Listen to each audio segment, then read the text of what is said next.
Hello बच्चों। आज का बेटा ये वीडियो एक्टिविटी रेशियोज या टर्नओवर रेशियोज के बारे में है। तो इसमें बच्चे हम लोग डिस्कस करेंगे कि एक्टिविटी रेशियो क्या होती हैं, कैसे कैलकुलेट होती हैं, और कुछ इसके न्यूमेरिकल प्रोस्पेक्टिव्स में भी। ठीक है। तो सबसे पहले बेटा इसके कंसेप्ट के ऊपर ध्यान देते हैं जो आप लोगों को पहले वर्क करना है। एक्टिविटी रेशियो होती क्या है? एक्टिविटी रेशियो की हेल्प से हम ये पता लगाते हैं कि जो बिजनेस के अंदर रिसोर्सेज हैं, रिसोर्सेज क्या, बिजनेस के अंदर रेवेन्यू अर्न करने के लिए सबसे बड़ा रिसोर्स क्या होता है? इन्वेंट्री। क्योंकि हम लोग इसी को यूज करते हैं और उसी से ही सारा बिजनेस रेवेन्यू एंड जनरेट करता है। ठीक है। वो जो इन्वेंट्री है वो हम कस्टमर्स को क्या करते हैं, उधार में बेचते हैं। जो माल खरीद कर लाते हैं वो किन से लाते हैं? क्रेडिटर से लेकर आते हैं। तो बेटा हमारी ये वेरियस एक्टिविटीज होती हैं जिनके आसपास हमारी ये पूरी रेशियो वर्क करती है। तो इस एक्टिविटी रेशियो की हेल्प से हम लोग ये पता लगाते हैं कि रिसोर्सेज को बिजनेस में किस तरीके से यूज किया गया। जितना ज्यादा बेटर ये रेशियो होगी इट मीन्स उतना ज्यादा बेटर वो रिसोर्सेज यूटिलाइज किए गए। एमसीक्यू के तौर पे इंपॉर्टेंट हो सकता है बेटा ये पॉइंट आप लोगों के लिए। एक्टिविटी रेशियो में कौन कौन सी रेशियो आती है? इन्वेंट्री, ट्रेड रिसीवेबल मतलब डेटर्स, ट्रेड पेबल मतलब क्रेडिटर्स। ठीक है, इन शॉर्ट आप लोग ये बोल सकते हैं फिक्स्ड एसेट्स टर्नओवर रेशियो। और उसके अलावा लास्ट आती है इसमें वर्किंग कैपिटल टर्नओवर रेशियो। तो बेटा ये पांच फॉर्मूले हैं जो आप लोगों को एक्टिविटी रेशियोज में कैलकुलेशन करना है।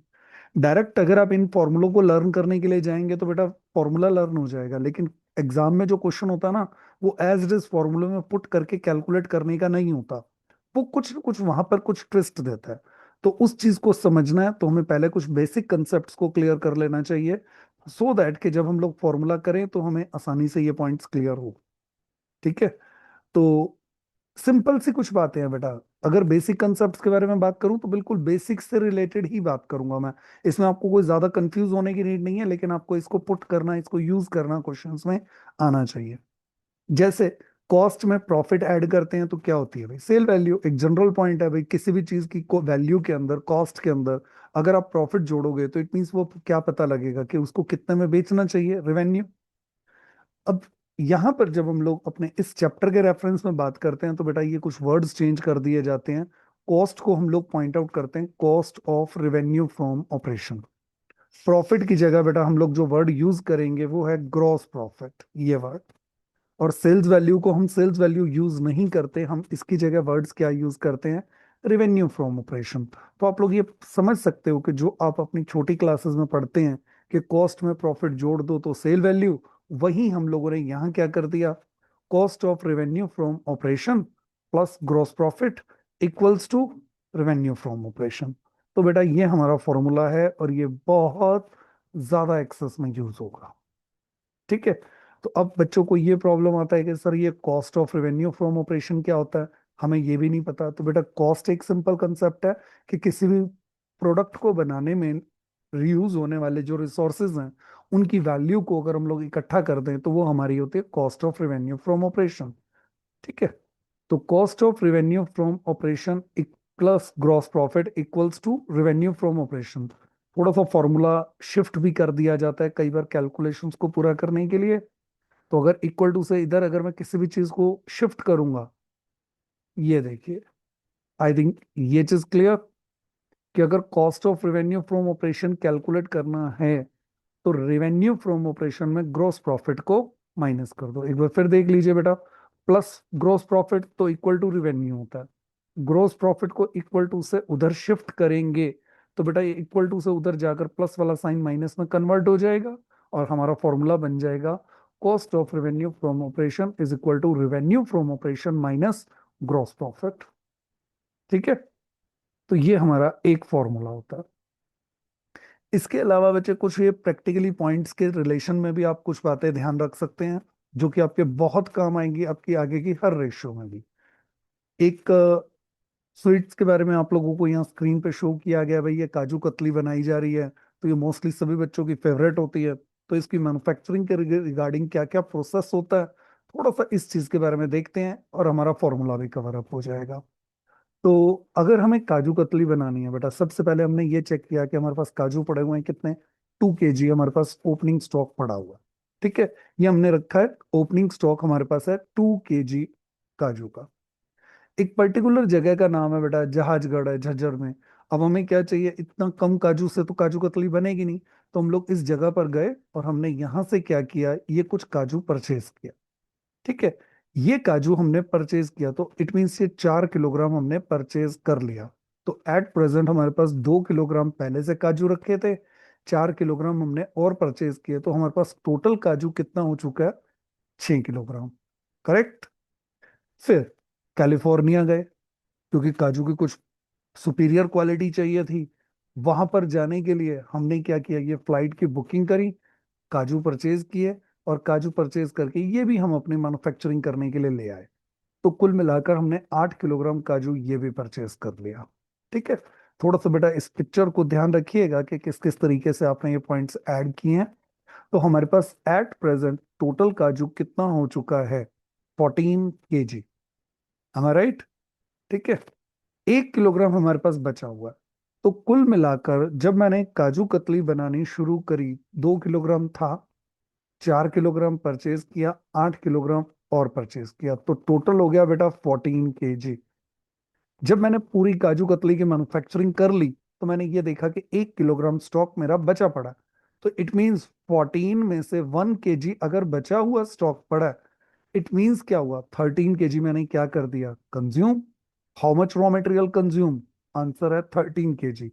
बेटा ये आप लोगों ने कैसे कैलकुलेट किया, अगर आप इस चीज पर ध्यान दें तो ये आपका एक फॉर्मूला है, opening stock plus value of purchases. अब परचेजेस मैंने दो टाइप की क्यों ली, कि एक मैंने जहाजगढ़ से परचेज करी, एक मैंने कैलिफोर्निया से परचेज करी। तो आप ये कह सकते हो कि बेटा इस परचेज का मतलब क्या है, इस परचेज का मतलब है चाहे हमने कैश परचेज किया, चाहे हमने क्रेडिट परचेज किया, दोनों परचेजेस को हम अपनी परचेजेस में ऐड करते हैं। ठीक है। तो ओपनिंग स्टॉक में कैश परचेज भी जुड़ती है और उधार वाली परचेज जो है वो भी जोड़ी जाती है। दोनों को ऐड करने के बाद ये एक वैन है भाई, जो आप लोगों ने जहाजगढ़ से गुड्स परचेज किए, तो उसका किराया वगैरह भी लगता है।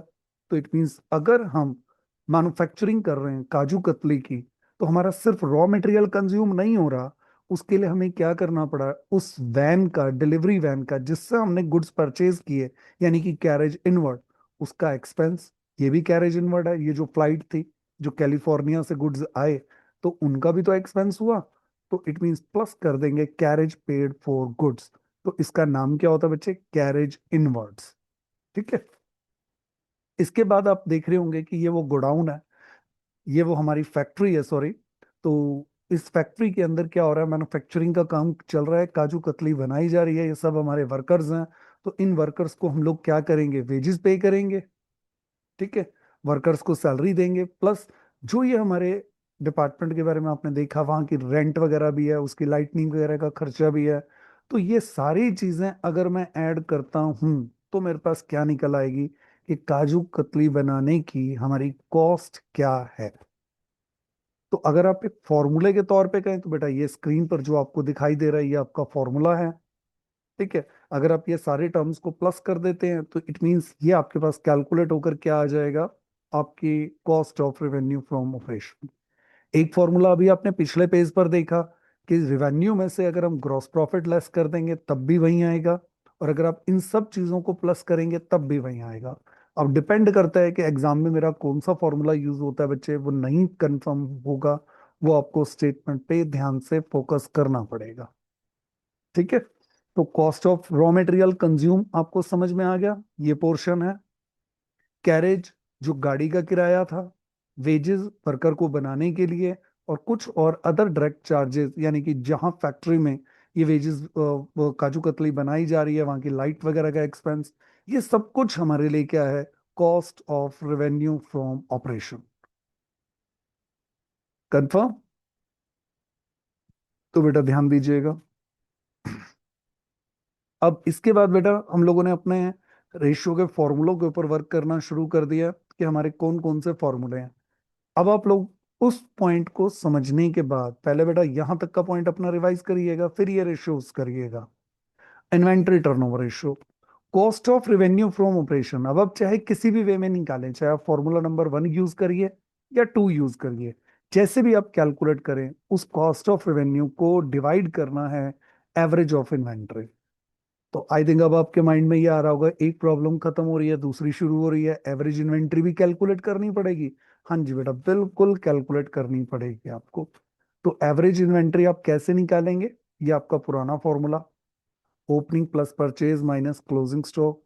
कैरेज आपने ऐड किया, वेजेस ऐड की, डायरेक्ट चार्जेस आपने ऐड किए, या फिर दूसरा फॉर्मूला है revenue from operation minus gross profit, फिर से रिपीट किया गया। ठीक है। और तीसरा फॉर्मूला अगर हम लोग देखें, अगर प्रॉफिट नहीं हुआ, लॉस हुआ है, तो बेटा प्लस की, माइनस की जगह बेटा आपको प्लस भी करना पड़ेगा। ठीक है। एवरेज इन्वेंट्री कैसे निकाली जाती है? एवरेज इन्वेंट्री निकालने का फॉर्मूला है opening inventory plus closing inventory divided by 2। Opening inventory जो ईयर के स्टार्टिंग में थी, क्लोजिंग इन्वेंट्री जो ईयर के एंड में है। ठीक है। Cost of revenue from operation को हम लोग कॉस्ट ऑफ गुड्स सोल्ड भी बोलते हैं। ये इसका पुराना नेम है बेटा, आजकल ये नेम यूज नहीं होता, लेकिन नॉलेज पॉइंट ऑफ व्यू आपको पता होना चाहिए कि cost of goods sold is not different from cost of revenue from operation. तो इस पूरे पेज को ध्यान से देखिए बेटा, इसी के अंदर आपके सारे फॉर्मूले, आपका कोई भी क्वेश्चन इन्वेंटरी टर्नओवर रेशियो का इससे बाहर नहीं होता। अगर आपको ये सारी चीजें समझ में आई हैं और आप इसको अप्लाई कर सकते हो। जैसे एक छोटी सी बात मैं फिर पॉइंट आउट करूंगा कि ये परचेज है, बच्चे यहाँ कंफ्यूज हो जाते हैं कि कौन सी purchase, cash purchase credit purchase. तो बेटा दोनों ही लेंगे। चाहे आप यूं कह लीजिए, कैलिफोर्निया से हम सामान लाएंगे तो बेटा वहां तो नगद पैसे देने पड़ेंगे, और जहाजगढ़ लोकल जगह है तो इट मीन्स यहाँ पर क्या होता है, उधार भी मिल जाता है आपको। तो किसी भी वे में आप परचेज करोगे तो आपको वो ऐड करना ही पड़ेगा। कैरेज आप लोग अपनी +1 में पढ़ के आते हो, दो तरह का कैरेज होता है। तो बेटा ये कैरेज कौन सा है? इनवर्ड वाला। क्योंकि कुछ ना मेंशन हो तो कैरेज को हम इनवर्ड कैरेज ही बोलते हैं। ठीक है। तो ये कुछ छोटी छोटी बातें हैं बेटा जो हम मिस करते हैं, तो हमारे क्वेश्चंस में हमें प्रॉब्लम आती है। Next, trade receivable turnover ratio. Trade receivable बेटा ये होते हैं डेटर्स। थोड़ा सा एक्सपेंड किया गया इस वर्ड को। ट्रेड रिसीवेबल का मतलब सिर्फ डेटर्स नहीं होता, इसका मतलब होता है debtors plus BR. Short form में हम समझने के लिए इसको डेटर्स बोल देते हैं। ठीक है, दोनों चीजें इंक्लूड होती हैं वैसे इसमें। तो डेटर किस चीज से क्रिएट होते हैं? जब हम लोग गुड्स को क्या करेंगे, उधार बेचेंगे, तो उधार बेचने से क्रिएट होता है डेटर्स। तो जब हम इसकी रेशियो भी कंप्यूट करते हैं तो फॉर्मूला है ओनली वो सेल लेनी है जो आपने उधार में बेचा है बेटा।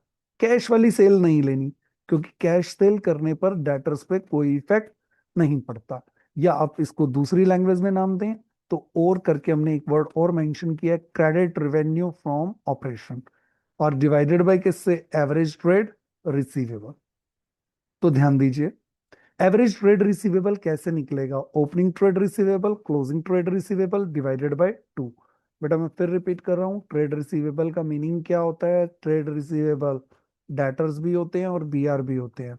एक चीज और पॉइंट आउट करेंगे, आप लोगों को यहाँ ध्यान देना है कि ये जो डेटर्स आपको लेने हैं ना, ये डेटर्स लेने हैं before provision for bad debts. Provision for bad debts को इन डेटर्स में से लेस नहीं किया जाता। लेकिन अगर पैसा डूब जाए तो बैड डेट्स हो जाए तो बेटा वो जरूर माइनस करने हैं, after bad debts before provision for bad debts.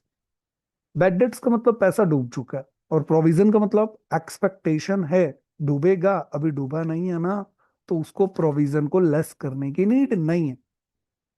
Same यही बात क्लोजिंग के केस में भी अप्लाई होती है। क्लियर? एवरेज ट्रेड रिसीवेबल निकल जाएगा। इसके बाद क्रेडिट सेल। क्रेडिट सेल कैसे निकालेंगे बेटा? एक सिंपल सी बात कहूंगा मैं, cash sale plus credit sale equal to क्या होता है? Total sale. अगर मैं आपको ये बोल देता हूं कि टोटल सेल है 5 लाख रुपीज की, इसमें से कैश सेल ये है 2 लाख रुपीज की, तो बच्चे यहाँ मेरे को ये बताइए, क्या आपको कोई प्रॉब्लम है कि क्रेडिट सेल कितने की हुई? टोटल 5 लाख, कैश वाली 2 लाख, तो इट मीन्स क्रेडिट वाली सेल कितनी? तो क्रेडिट वाली सेल हमारी है 3 लाख रुपीज। हाँ एक चीज जरूर ध्यान रखना बेटा, अगर कोई सेल्स रिटर्न है तो वो माइनस कर दीजिए।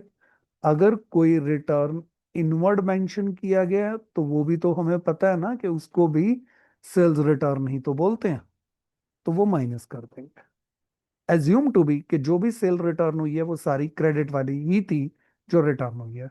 तो इसका प्रॉपर वर्ड अगर मेंशन करें, net credit revenue from operation. तो नेट वाला रेवेन्यू फ्रॉम ऑपरेशन लेना है इसमें। ठीक है। अब इन पॉइंट्स के बाद कई बार हमें कुछ प्रॉब्लम्स और भी आती हैं। और वो प्रॉब्लम्स क्या है बच्चे, कई बार है ना हमें ट्रेड रिसीवेबल की वैल्यू गिवन ही नहीं होती। तो कई बार वो ओपनिंग ट्रेड रिसीवेबल बता देता है, क्लोजिंग नहीं बताता। कई बार क्लोजिंग बता देता है, ओपनिंग नहीं बताता। तो कुछ बार इंफॉर्मेशन हिडन होती है। अब जब इंफॉर्मेशन हिडन होगी तो आपको डेटर्स का अकाउंट बनाना पड़ेगा। अब डेटर्स अकाउंट कैसे बनता है बच्चे, डेबिट साइड, डेटर क्या है, एक assets, debit plus credit minus. तो ये आप लोगों का लेजर है। तो इस लेजर में डेटर प्लस कैसे होते हैं, उससे पहले बेटा ओपनिंग और क्लोजिंग पहले ध्यान दीजिए। क्योंकि डेटर एक एसेट्स है। ओपनिंग बैलेंस डेबिट साइड में और क्लोजिंग बैलेंस क्रेडिट साइड में। अब डेटर इंक्रीज कैसे होगा, डेटर इंक्रीज तब होता है जब हम लोग उधार सेल करते हैं। कैश सेल से कोई इफेक्ट नहीं होता। ठीक है। और उसके बाद डेटर डिक्रीज कब होता है, जब सेल वापस चली जाती है, सेल्स रिटर्न। ठीक है। और डिस्काउंट हम अलाउ कर देते हैं। और बैड डेट्स हो जाते हैं। ठीक है। और जब हम कस्टमर से कैश कलेक्ट करते हैं तो डेटर्स क्या हो जाते हैं, माइनस। जब बच्चे ये सारी इंफॉर्मेशंस को आप इकट्ठा इस डेटर्स अकाउंट में पुट कर देते हो तो कोई ना कोई एक चीज जो मिसिंग होगी वो कैलकुलेट हो जाएगी। अगर ओपनिंग नहीं है तो क्लोजिंग, ओपनिंग वाली वैल्यू निकल आएगी, फिर क्लोजिंग गिवन होगा। और अगर क्लोजिंग नहीं है, ओपनिंग वैल्यू गिवन है, तो आप लोग इस तरीके लेजर बनाकर क्लोजिंग वैल्यू को कैलकुलेट कर सकते हो। ठीक है। और अगर आपको सेल्स के बारे में नहीं मेंशन किया गया कि ये कैश है या क्रेडिट है, तो आप लोग एजम्पशन नोट्स में लिख देना नीचे कि सारी की सारी सेल हम अपनी तरफ से खुद ही एज्यूम कर रहे हैं कि वो क्रेडिट सेल। और अगर ओपनिंग ट्रेड रिसीवेबल आप लोगों को क्वेश्चंस के अंदर नहीं गिवन, ओपनिंग ट्रेड रिसीवेबल, और आपको ये सब इंफॉर्मेशन भी नहीं गिवन, यानी कि अगर आपको क्वेश्चन में ये नहीं गिवन है, क्रेडिट सेल ये भी नहीं, इस तरीके की इंफॉर्मेशन, ये सेल्स रिटर्न वगैरह ये तो चलो गिवन होगा, लेकिन आपको ये इंफॉर्मेशन नहीं गिवन, तो इट मींस अगर आपको ये इंफॉर्मेशन नहीं गिवन तो आप क्लोजिंग डेटर्स को ही एवरेज डेटर एज्यूम कर लोगे।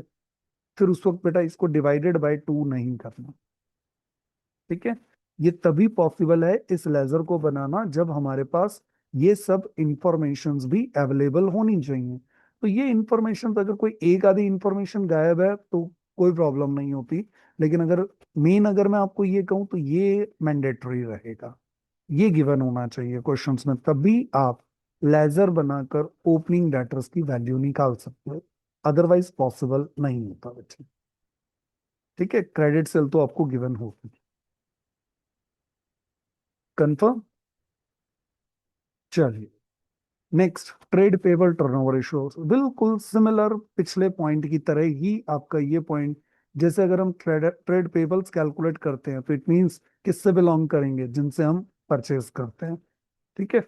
तो divided by average trade payable. Average trade payable कैसे, opening plus closing divided by two. Cash purchase plus credit purchase equals to total purchase. लेकिन हमारा टारगेट कौन है, ये जो येलो कलर में दिखाई दे रहा है। तो अगर आपके पास कैश परचेज, अगर आपको क्वेश्चंस में ये गिवन है 5 लाख, कैश परचेज गिवन है 1 लाख, तो credit purchase 4 lakh. I think ये पुराना ही कंसेप्ट है, cost of revenue from operation है। इसकी हेल्प से भी आप लोग यहाँ परचेजेस की वैल्यू निकाल सकते हैं। अगर आपको बाकी सब इंफॉर्मेशन गिवन है तो आप इन सब का यूज करके भी परचेजेस को कैलकुलेट कर सकते हैं। एक बार ये स्क्रीन के ऊपर जो ओवर राइटिंग है बेटा ये मैं हटा देता हूँ, सो दैट आप लोगों को ये पॉइंट क्लियर हो जाए। ठीक है। तो आप दोनों में से बेटा ये फॉर्मूला यूज कर सकते हो। कई बार cost of revenue from operation given होता है, ओपनिंग इन्वेंट्री गिवन है, क्लोजिंग गिवन है, कैरेज गिवन है, तो आप टोटल करके प्लस माइनस शिफ्टिंग करके परचेजेस की वैल्यू भी यहां से भी कंप्यूट कर सकते हैं। और लेजर भी बनता है हमारा, क्योंकि क्रेडिटर हमारी लाइबिलिटी है, तो credit side plus debit side minus. Opening amount credit में लिखी जाएगी, क्लोजिंग अमाउंट डेबिट में लिखी जाएगी। अब क्रेडिटर इंक्रीज कैसे होते हैं, जब हम क्रेडिट परचेज करते हैं। डिक्रीज कैसे होते हैं, जब यहां पर बेटा वर्ड रेक्टिफाई करेंगे, सेल्स रिटर्न नहीं, यहाँ पर वर्ड आना चाहिए जब हम परचेज किया हुआ गुड्स रिटर्न कर देते हैं, परचेज रिटर्न। ठीक है। डिस्काउंट अलाउ नहीं होता बेटा, यहाँ पर हम लोग डिस्काउंट रिसीव करते हैं जब सप्लायर हमें डिस्काउंट दे देता है। और कैश हम लोग कलेक्ट नहीं, यहाँ पर भी बेटा कुछ टाइपिंग मिस्टेक्स हैं। ठीक है। तो कैश अगर हम लोग पे करते हैं किसको, टू क्रेडिटर्स को। क्लियर। तो ये बेटा दो तीन वर्ड्स रेक्टिफाई करके उनको नोट कर लीजिएगा। इससे क्या होगा, आपके पास जो वैल्यू मिसिंग होगी वो कैलकुलेट हो जाएगी। लेकिन इस बार भी क्वेश्चंस में ये मैंडेटरी है कि आप लोगों को ये फिगर जरूर गिवन हो। अगर आपको कैश पेड टू क्रेडिटर नहीं गिवन तो आप लेजर नहीं बना पाओगे बेटा। फिर आप मिसिंग इंफॉर्मेशन को लेजर में नहीं अप्लाई कर पाते। फिर आपको एज्यूम करना पड़ता है कि जितनी भी परचेज थी वो सारी क्रेडिट है। या अगर हमें ओपनिंग क्रेडिटर नहीं गिवन तो क्लोजिंग को ही हम लोग एवरेज बोल देते हैं। ठीक है। नेक्स्ट, अगला फॉर्मूला है फिक्स्ड। बेटा मेन तीन फॉर्मूले होते हैं आप लोगों के। अगर आपको तीन फॉर्मूलों में प्रॉब्लम नहीं आती है तो आप लोगों के ये फॉर्मूले बिल्कुल इजी हैं। इन फॉर्मूलों को सिर्फ नेम नेम देखने से ही आपको क्लियर हो जाए। फिक्स्ड एसेट्स टर्नओवर रेशियो, फिर से सेम पुराने वाली चीजें शुरू हो जाएंगी। Net revenue from operation divided bye fixed assets. बेटा ध्यान देना, यहाँ नीचे एवरेज नहीं लेना। नेट फिक्स्ड एसेट्स का मतलब टेंजिबल भी लेनी है और इंटेंजिबल भी। सिंपल फॉर्मूला है। अब मैंने रेवेन्यू फ्रॉम ऑपरेशन आप लोगों को डिफाइन नहीं किया क्योंकि यहाँ रेवेन्यू फ्रॉम ऑपरेशन है, तो यहाँ आपको कैश वाला भी लेना है और क्रेडिट वाला भी लेना है। Clear. Working capital turnover ratio, working capital turnover ratio के बारे में भी अगर हम लोग बात करें तो ये पॉइंट ध्यान दीजिएगा। Working capital turnover ratio compute करने का फॉर्मूला भी बेटा बिल्कुल सेम नेट एसेट्स की तरह ही है कि net overall revenue from operation divided by working capital. Working capital कैसे कंप्यूट होगा, current assets minus current liability. बेटा एक चीज ध्यान दीजिएगा, अगर एग्जामिनर ये कहता है कि कंप्यूट वर्किंग कैपिटल रेशियो, तो इट मींस बेटा current assets upon current liability. अगर वो ये कहता है कि वर्किंग कैपिटल टर्नओवर रेशियो, तो ये फॉर्मूला यूज कर रहा है। तो बेटा फॉर्मूला ध्यान से स्टडी करिएगा। अगर वो ये बोलता है कंप्यूट वर्किंग कैपिटल, तो ये होता है current assets minus current liability. तो बेटा ये तीनों पॉइंट्स आप लोगों के सामने हैं। जो भी वर्किंग कैपिटल को लेकर कंफ्यूजन हो सकती हैं तो ये ध्यान से चेक करें। Only working capital current assets minus current liability. Working capital ratio current asset upon current liability. Working capital turnover ratio, तो उस केस में net revenue from operation divided by working capital. ठीक है। एक और भी है कैपिटल एम्प्लॉयड टर्नओवर रेशियो। तो बेटा जिस चीज का भी टर्नओवर है ना, तो आप देख रहे होंगे नेट सेल ऊपर है डिवाइडेड बाय जिस चीज का टर्नओवर बोला गया नीचे लगा दो। फिक्स्ड एसेट का टर्नओवर है तो फिक्स्ड एसेट नीचे, वर्किंग कैपिटल का टर्नओवर है तो वर्किंग कैपिटल नीचे, कैपिटल एम्प्लॉयड का टर्नओवर है तो कैपिटल एम्प्लॉयड नीचे। अब ऊपर तो टोटल सेल आएगी, नीचे क्या आएगा, कैपिटल एम्प्लॉयड। अब फिर वही प्रॉब्लम, अब हमें ये याद नहीं है कि कैपिटल एम्प्लॉयड क्या होती है। तो कैपिटल एम्प्लॉयड बेटा पुराना कंसेप्ट है, fixed assets current assets minus current liability. ये हमारा कैपिटल एम्प्लॉयड का फॉर्मूला था। या फिर दूसरा formula, share capital plus reserve and surplus plus long term loans. ठीक है। ये हमारा फॉर्मूला होता है, ये भी कैपिटल एम्प्लॉयड का है। ये आप लोग पीछे डेट इक्विटी रेशियो में बेटा बहुत अच्छे से डिस्कस कर चुके हैं, वहां पर भी इनकी रिक्वायरमेंट्स आती हैं हमें कैपिटल एम्प्लॉयड को लेकर। Current asset minus current liability, ये वर्किंग कैपिटल भी बोल सकते हो। तो फॉर्मूले की पिक्चर चेंज करके आप ऐसे भी बोल सकते हैं, fixed assets plus working capital. और same share hold capital plus reserve and surplus, इसे हम लोग नाम क्या देते हैं, शेयर होल्डर फंड्स। तो आप इन शॉर्ट ये भी बोल सकते हो कि share holder funds plus long term loans. तो बेटा ये छोटी छोटी चीजें आप लोगों ने अगर पीछे रेडी की हैं तो आप यहाँ आसानी से पिक कर लोगे इसे। अदरवाइज सब कुछ एक ही रेशियो से करने की कोशिश करोगे तो जरूर कंफ्यूजन हो जाएगी। नॉन ट्रेड इन्वेस्टमेंट्स को एसेट्स में इंक्लूड नहीं करते क्योंकि ये पैसा बिजनेस से बाहर इन्वेस्टेड होता है।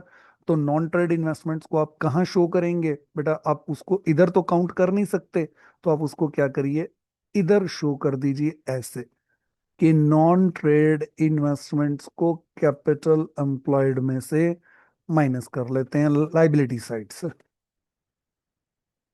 क्लियर? अब इसके बाद आता है बेटा न्यूमेरिकल सेक्शन। ठीक है बच्चे, अगर आप लोग पूरा वीडियो यहाँ तक देख रहे हो तो अपने फॉर्मूले जरूर पहले एक बार रिवाइज करिए, उसके बाद न्यूमेरिकल्स पे प्रैक्टिस करिए। और वीडियो जैसे ही न्यूमेरिकल का स्टार्ट होता है बच्चे, पहले उसको पॉज करो, स्टेटमेंट नोट करो, खुद से ट्राई करो, आंसर टैली करो। अगर हो रहा है तो फॉरवर्ड करके बेटा आगे बढ़िए। उन क्वेश्चंस को, वीडियोस को, डिटेल्स देखने में टाइम मत वेस्ट करिएगा। अपना नेक्स्ट नेक्स्ट क्वेश्चन अपनी तरफ से प्रैक्टिस करते जाइए। तो ज्यादातर बेटा मैंने जो भी क्वेश्चंस इसमें डाले हैं वो सब आपके पुराने एग्जाम से रिलेटेड क्वेश्चंस हैं। तो बेटा ध्यान देते हैं कि जो न्यूमेरिकल्स इस पोर्शन से रिलेटेड है, जो लास्ट पीवाई क्यूज के अंदर से बेटा लिए गए हैं, तो आपके लिए सारे न्यूमेरिकल्स ये अच्छे इंपॉर्टेंट क्वेश्चंस में कंसिडर हो गए हैं बेटा। तो ध्यान दीजिएगा, ये हमारा पहला क्वेश्चन है। ठीक है, इसका आंसर बेटा मैंने आप लोगों को साथ के साथ ही शो किया, अगर आप लोग खुद से पहले ट्राई करना चाहें कर सकते हैं। ठीक है, ये कुछ क्वेश्चन है। तो एवरेज इन्वेंट्री हमारे क्वेश्चंस के रिगार्डिंग गिवन है बेटा 60,000 रुपीज। रेवेन्यू फ्रॉम ऑपरेशन है 6 lakh rupees. Rate of gross loss, loss है बेटा, ध्यान से चेक करिए, लॉस 10% है किसका, सेल्स का। Calculate the inventory turnover ratio. तो बेटा सबसे पहले हमें क्वेश्चन पेपर में कैसे करना चाहिए, पहले आप लोगों को फॉर्मूला लिखना चाहिए कि inventory turnover ratio is equal to cost of revenue from operation are divided by average of inventory। बेटा शॉर्ट एब्रीवेशन यूज नहीं करेंगे आप लोग, मेरे को पॉइंट समझाना है तो इसलिए ये चीजें लिखनी पड़ रही हैं। Cost of revenue from operation, बेटा पॉइंट बेसिक था कि कॉस्ट में अगर हम ग्रॉस लॉस ऐड करते हैं तो ये चीज क्या निकल आएगी, revenue from operation.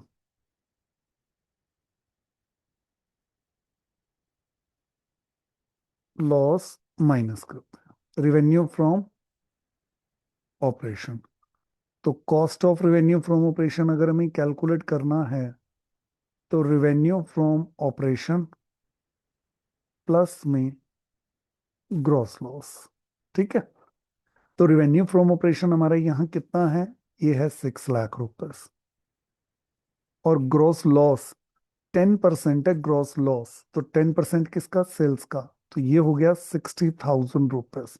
It means हमारी cost of revenue from operation ये हमारा एक वर्किंग नोट के तौर पे काम करेगा। एक वैल्यू निकल आई 6,60,000। इसको चाहे आप ऐसा डैश करके मेंशन कर दो कि वर्किंग नोट नंबर 1 से है। एवरेज इन्वेंट्री ये हमारा वर्किंग नोट नंबर 2 बन जाएगा। एवरेज इन्वेंट्री बेटा मेरे को क्वेश्चन के अंदर गिवन ही है 60,000 रुपीज।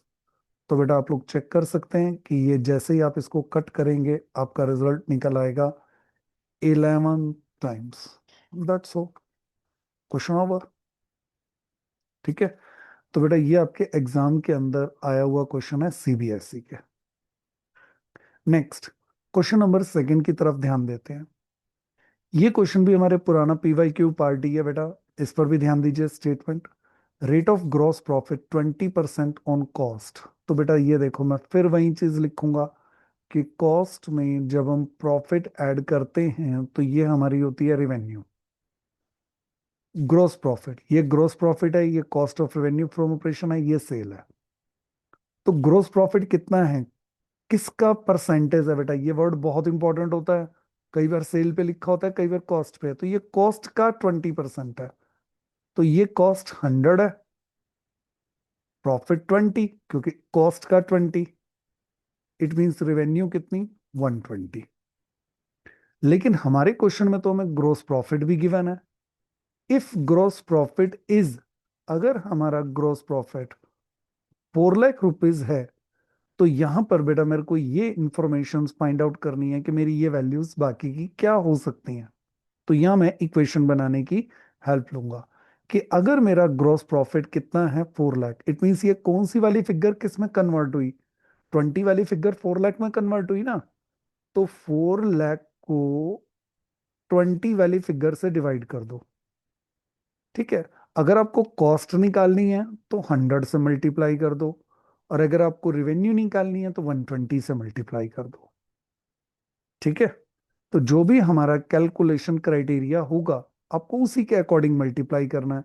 तो जैसे मेरा टारगेट ये है रेवेन्यू निकालना, क्यों? क्योंकि मेरे को पता है वर्किंग कैपिटल टर्नओवर रेशियो का मेरा फॉर्मूला क्या होता है, revenue, net revenue from operation divided by working capital. यहाँ एवरेज एवरेज की कोई बात नहीं होती। तो अगर मैं इसको कैलकुलेट करता हूं तो 6 से कट जाएगा, और वैल्यू कितनी आ जाएगी, 24 लाख। ये मेरी क्या निकल आई, revenue. Divided by working capital, current liability 50% है किसका, करंट एसेट्स का। और करंट एसेट्स कितनी है, 12 लाख। तो बेटा मैंने अभी अभी आपको पीछे वीडियो में क्लियर किया था कि वर्किंग कैपिटल क्या होती है, current assets minus current liability. Current assets 12 lakh, current liability 50% current assets का यानी कि 6 लाख। तो वर्किंग कैपिटल कितनी, 6 लाख। इसको कट करूंगा तो बेटा 4 times is my answer. Question over.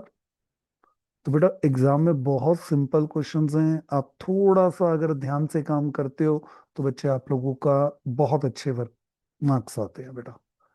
ठीक है, थोड़ा केयरफुली अपने पास फॉर्मूले वगैरह अच्छे से रेडी करिए, क्वेश्चन सब इजी हैं। नेक्स्ट, फिर से सीबीएसई का ही एक क्वेश्चन बेटा और हम लोगों ने पिक किया। इस क्वेश्चन के रिगार्डिंग ध्यान दीजिएगा। ठीक है, मैं एक बार बेटा मार्कर चेंज करूं क्योंकि ये I think red red mix हो रहा है।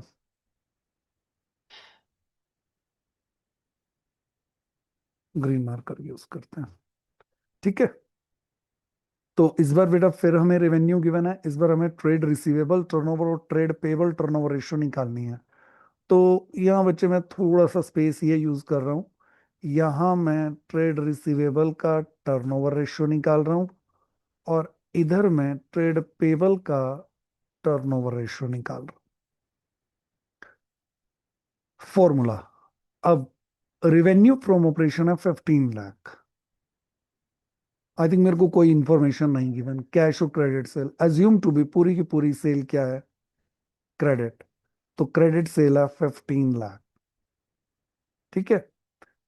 और बहुत ही सिंपल क्वेश्चन है बेटा, ये तो कोई पॉइंट ही नहीं निकल रहा है। डेटर्स भी हमें क्लोजिंग ही गिवन है, तो डेटर प्लस बी आर अगर मैं ऐड करता हूं तो ये हमारा अमाउंट हो जाएगा 230 and 73 lakh. I think 5 times बेटा, ये एज सिंपल क्वेश्चन, नथिंग। और अगर क्रेडिटर टर्नओवर रेशियो निकालनी है तो आपको क्या चाहिए, credit purchase assume to be, ये पूरी की पूरी क्या है, 11,48,000 पूरी की पूरी क्रेडिट ही है। और ट्रेड पेबल का मतलब क्या होता है, ये दोनों फिगर्स होती हैं, क्रेडिटर्स प्लस बीपी। तो क्रेडिटर्स और बीपी दोनों को ऐड करता हूं तो बेटा ये वैल्यू आती है 2,87,000। तो अगर हम इस 11,48,000 के फिगर को डिवाइड करते हैं 287 से, तो ये हमारी वैल्यू जो है बेटा 4 पॉइंट्स के ऊपर कट जाती है।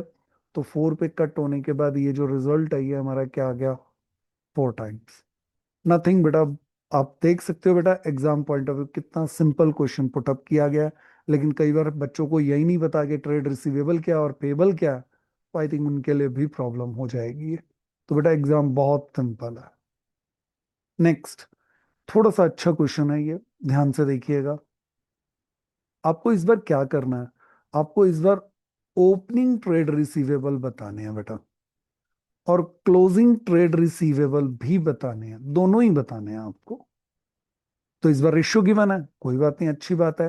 तो मेरे को पता है कि जो ट्रेड रिसीवेबल टर्नओवर रेशियो होती है उसका फॉर्मूला होता है मेरा credit sale divided by average trade receivable is equal to 8। ये बात मेरे पास है।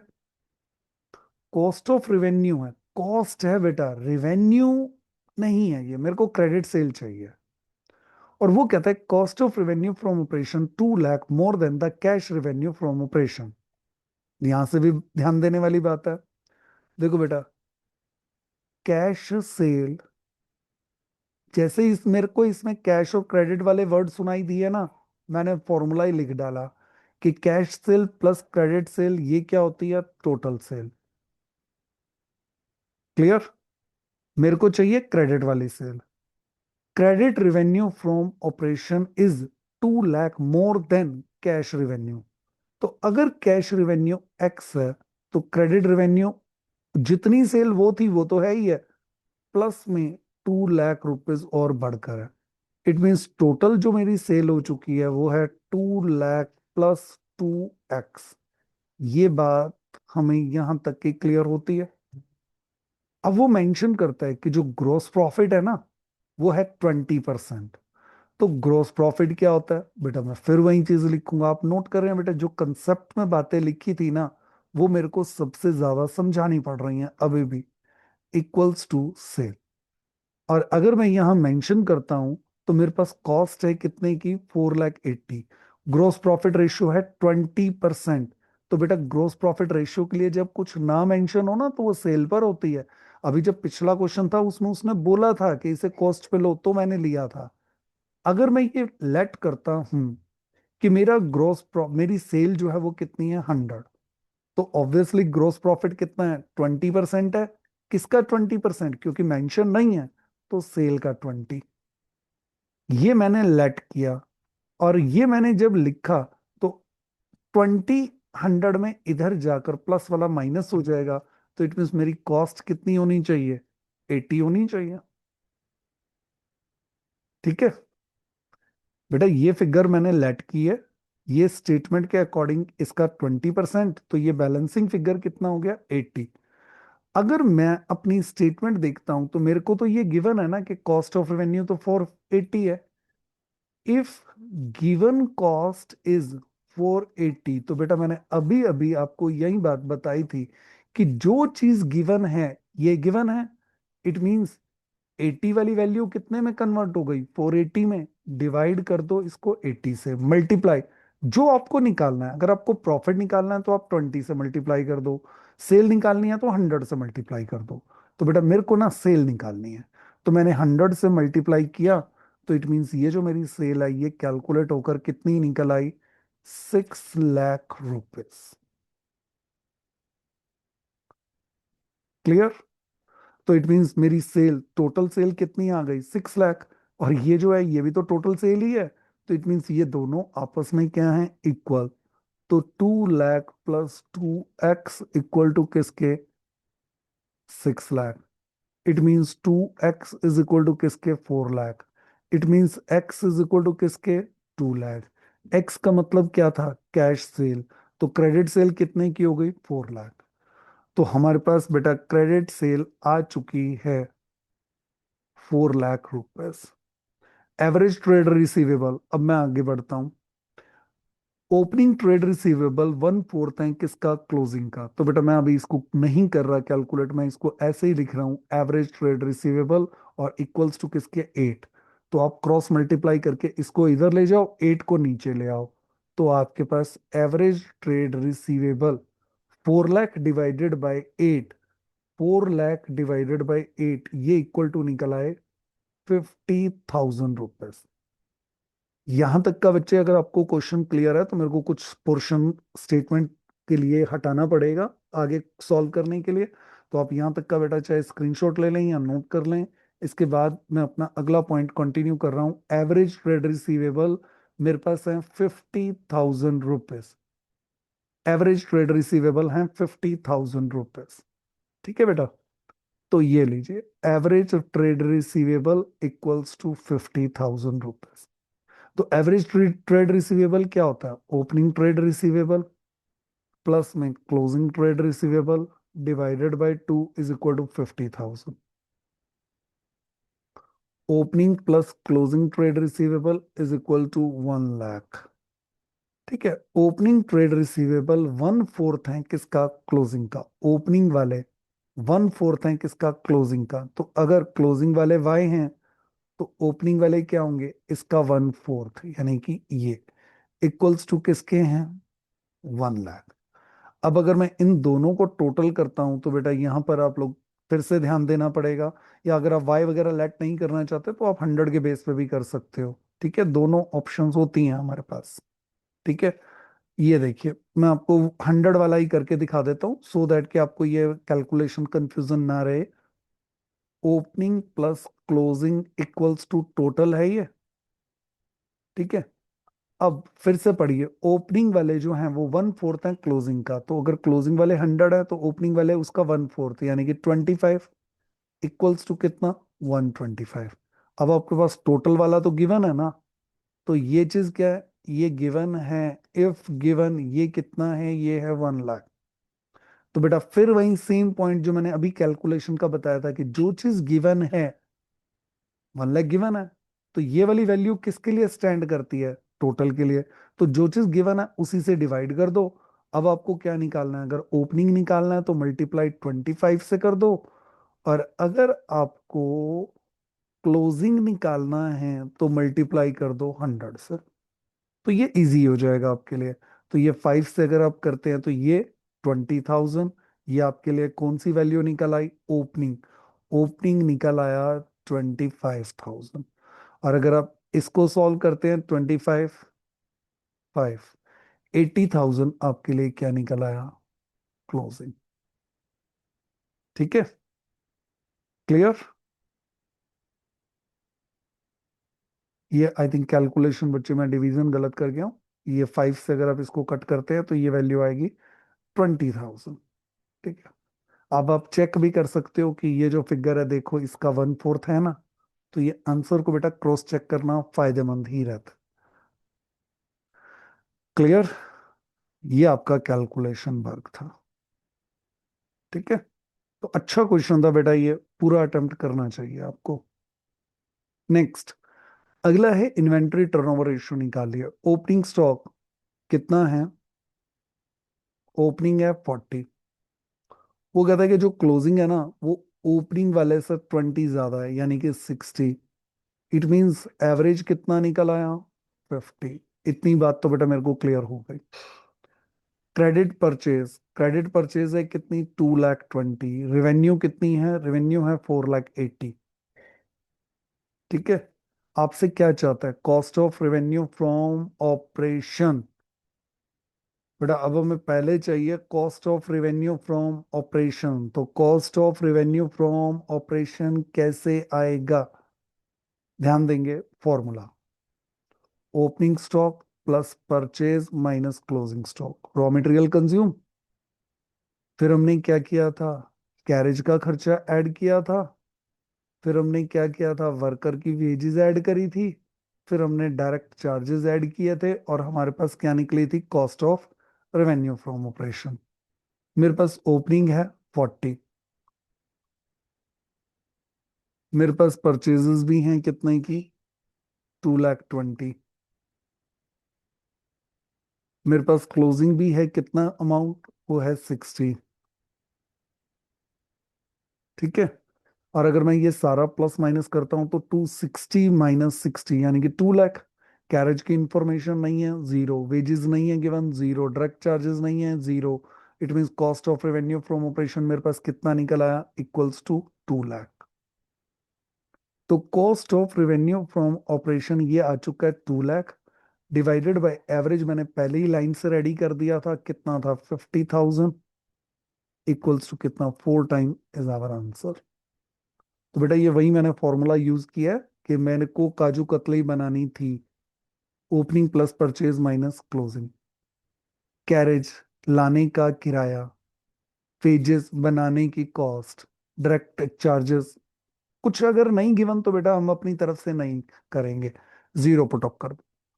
और जैसे ही आप ये चीज पुट करते हैं आपके पास कॉस्ट आ गई। कॉस्ट आने के बाद एवरेज आपके पास पहले ही रेडी था, तो एग्जाम के अंदर ये आपका 4 मार्क्स का क्वेश्चन होता है बेटा। ठीक है, next, working capital turnover ratio. तो वर्किंग कैपिटल टर्नओवर रेशियो का फॉर्मूला क्या होता है भाई, यहां हमें चाहिए रेवेन्यू और डिवाइड किससे करना है, वर्किंग कैपिटल से।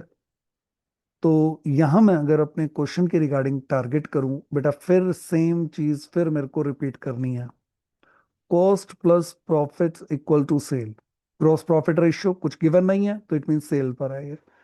लेट कर रहा हूं सेल कितनी, 100, ग्रॉस प्रॉफिट 20, कॉस्ट कितनी, 80।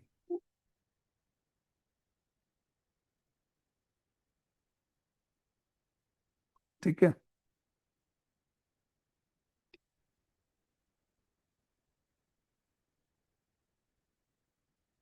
जस्ट मिनट वेट करिएगा, कुछ प्रॉब्लम आया, एक बार उसको रेक्टिफाई कर लें।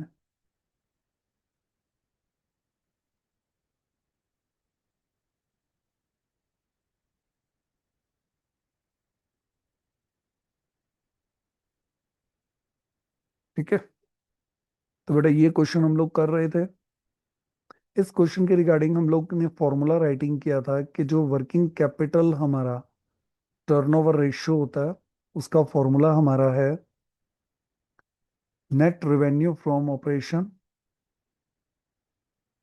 Divided by working capital. Am I correct? तो हम लोग बात कर रहे थे कि रेवेन्यू कैसे निकलेगी, तो बेटा फॉर्मूला हमारा ये था, कॉस्ट में प्रॉफिट ऐड करते हैं तो इक्वल्स टू क्या होता है, रेवेन्यू। सेल 100, प्रॉफिट 20, कॉस्ट हमारी हुई 80। अब क्या गिवन है, कॉस्ट तो गिवन है। इफ गिवन वैल्यू, वो किसके नीचे लिखूंगा बेटा, मैं कॉस्ट के नीचे लिखूंगा ना, 320 के नीचे।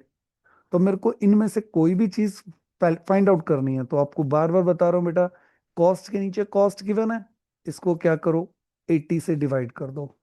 अगर आपको प्रॉफिट निकालना है तो 20 से मल्टीप्लाई कर दो, सेल निकालनी है तो 100 से कर दो। मेरे को फॉर्मूला में दिखाई दे रहा है कि मेरे को सेल चाहिए, तो मैंने क्या किया, सेल की वैल्यू इससे कैलकुलेट करी, कितनी आई, 4 लाख। एक पोर्शन सॉल्व। ठीक है, दूसरा, कैपिटल एम्प्लॉयड गिवन है। तो बेटा ध्यान दीजिएगा, कैपिटल एम्प्लॉयड हमारे पास फॉर्मूला था, fixed assets plus current assets minus current liability equals to क्या होती है, कैपिटल एम्प्लॉयड। यानी कि ये वाली फिगर हमें गिवन है, वो है 1 लाख। फिक्स्ड एसेट्स मेरे को गिवन है, नॉन करंट एसेट्स ये गिवन है 80,000 रुपीज। और current asset minus current liability को ही तो हम लोग क्या बोलते हैं, वर्किंग कैपिटल। तो इट मीन्स वर्किंग कैपिटल अगर मैं इक्वल टू से इधर ले जाकर इसको माइनस कर दूं, तो वर्किंग कैपिटल मेरी कितनी हो गई, 20,000। तो बेटा ये चीज जब आप कैलकुलेट करोगे तो इट मीन्स 20 टाइम्स, ये आपका आंसर आ गया। तो एक वर्किंग नोट में बेटा आप ये कैलकुलेशन दिखाएंगे, एक वर्किंग नोट में बेटा आप ये कैलकुलेशन दिखाएंगे, और फेयर वर्क पे आप ये क्वेश्चन करके दिखाएंगे। क्लियर? इसके बाद आता है हमारा एक और क्वेश्चन है, इन्वेंट्री टर्नओवर रेशियो से रिलेटेड ही है। तो इन्वेंट्री टर्नओवर रेशियो, तो इसका फॉर्मूला होता है बच्चे, cost of revenue from operation divided by average inventory. ये तो निकल गए। एवरेज इन्वेंट्री कितनी हो गई, 20,000, 21 प्लस 19 40 डिवाइडेड बाई 2, 20,000। तो कॉस्ट मैं किस तरीके से कंप्यूट करूंगा, इस बार बच्चे मेरे को फॉर्मूला बड़े वाला निकालना पड़ेगा। Opening plus purchase minus closing, यानी कि 19 प्लस 80 माइनस 21, क्लोजिंग इन्वेंट्री। तो पहले बच्चे यहीं तक का ही अगर वर्क करूं, तो 78,000 रुपीज का रॉ मटेरियल कंज्यूम हो गया। वेजेस ऐड करते हैं, वर्कर के बनाने का एक्सपेंस होता है 9,000। कैरेज आउटवर्ड नहीं करते, रिटर्न आउटवर्ड। रिटर्न आउटवर्ड क्या होता है, रिटर्न आउटवर्ड क्या होता है बच्चे, परचेज रिटर्न। तो परचेज रिटर्न 1,000 है, तो ऑब्वियसली ये भी मेरे को माइनस करना ही है। ऊपर माइनस कर लीजिएगा या फिर यहाँ माइनस कर दें। रिवेन्यू, रेवेन्यू फ्रॉम ऑपरेशन है 80, मेरे को चाहिए कॉस्ट। कैरेज इनवर्ड ये मेरे को गिवन है 4,000 रुपीज, कैरेज इनवर्ड ऐड होता है। रेंट, रेंट नहीं आता बेटा, फैक्ट्री का रेंट आता है, अगर आपको कुछ ना मेंशन हो तो ये फैक्ट्री का रेंट नहीं होता। तो मैं यहां तक का अगर मैं टोटल करता हूं, तो ये अमाउंट 12,000 रुपीज और ऐड हो गया। 78 प्लस 12, 90,000, यानी कि 90,000 divided by 20,000 is equal to result is 4.5 times. Clear? तो बेटा ये आपके एक्टिविटी रेशियोज के कुछ क्वेश्चंस हैं। अगली कैटेगरी आती है प्रॉफिटेबिलिटी रेशियो। अगर आपको बच्चे वीडियो अच्छा लगे बेटा लाइक जरूर करिएगा, सो दैट कि मेरे को पता रहे कि कौन कौन इस पॉइंट से बेनिफिट ले पा रहे हैं। तो आगे भी बेटा इसी तरीके आप लोगों के लिए और अच्छे अच्छे वीडियोस बने। ठीक है?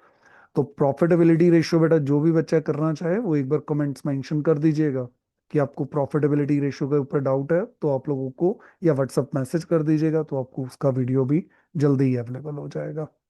ठीक है बेटा? इतना ही रखेंगे बेटा आज के लिए। एंड ऑल द बेस्ट बेटा, अपने एग्जाम्स के लिए अच्छे से प्रिपरेशन करिए।